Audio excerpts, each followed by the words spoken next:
পৃথিবীতে কোনো জীব বা প্রাণী ঘৃণ্য বা অশ্রদ্ধার পাত্র নয়। পরনিন্দা হল গুরুতর অপরাধ বা পাপ।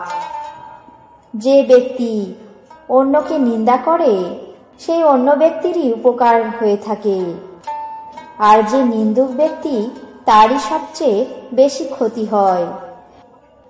নিন্দা করার অর্থ হল কারো দোষ ত্রুটি তুলে ধরে অন্যের কাছে তার নামে বলা, কুকথার মাধ্যমে অপর ব্যক্তির খারাপটাকে বাইরে নিয়ে আসা। কিন্তু যে ব্যক্তি অন্যের দোষ ত্রুটি বাইরে বের করে আনে সেই পাপ তাকেই স্পর্শ করে। যেমন ডাক্তার অপারেশন করার পর তারই গায়ে সব থেকে বেশি জীবাণু ছিটে লাগে, ঠিক তেমনি যেখানে কাদা থাকে সেখানে ঢিল ছুঁড়লে সে কাদা নিজের গায়ে এসে লাগে। পরনিন্দা করলে অন্যের যে দোষ ধরা পড়ে সেই দোষ তারই ভিতরে এসে পড়ে। সুতরাং কারো কোনো ত্রুটি দেখলে যদি সংশোধনের ইচ্ছা থাকে তাহলে তাকে ডেকে গোপনে তাকে বলা ভালো।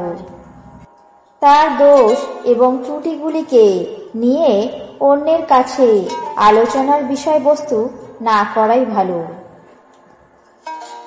যারা মহাপুরুষ আত্মনিন্দাকে অমৃত তুল্য মনে করে আর আত্মপ্রশংসাকে বিষ বলে মনে করেন, নিজের প্রশংসাকে যে ব্যক্তি বিষ বলে মনে করে সেই জীবনে সফলতা লাভ করে, এবং যে ব্যক্তি নিজের নিন্দাকে অমৃত বলে গ্রহণ করে সেই সবচেয়ে মহৎ কাজ করতে পারে।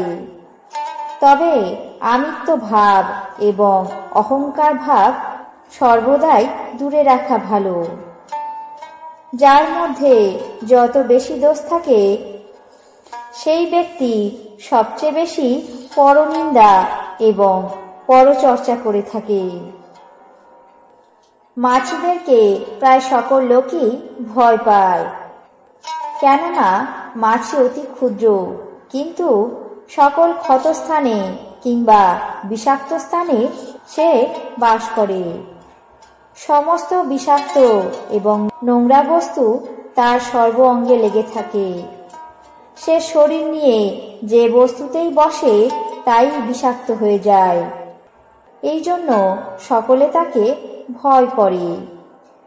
ঠিক তেমনি নিন্দুকেরাও যে স্থানে যায়, যে স্থানে থাকে, যে স্থানে কথা বলে তা সমস্তই মাছির মতোই বিষাক্ত করে তোলে। তাই সর্বদা নিন্দুক ব্যক্তির থেকে সাবধানে থাকতে হয় এবং পরনিন্দা পরচর্চা সর্বদাই পরিহার করতে হয়। প্রত্যেক জীবের মধ্যে ভগবান শ্রীকৃষ্ণের অবস্থান আছে, তাই দোষ এবং গুণ দুইই অবস্থান করে সমানভাবে প্রত্যেক জীবের মধ্যে। মানুষ নিজের সহজাত স্বভাব প্রবৃত্তির মাধ্যমে ভালো গুণগুলিকে প্রকাশ করেন, আবার কিছু মানুষ আছে নিজের সহজাত কুপ্রবৃত্তির মাধ্যমে নিজেদের দোষ এবং ত্রুটিগুলিকেই মহান বলে মনে করে জীবনে এগিয়ে যায়। তাতে কারোরই কোনো লাভ হয় না, না এই প্রকৃতির কোনো লাভ হয়, না সমাজের বসবাসকারী সেই মানুষগুলোর কোনো লাভ হয়। তাই সর্বদা পরনিন্দা পরিহারযোগ্য।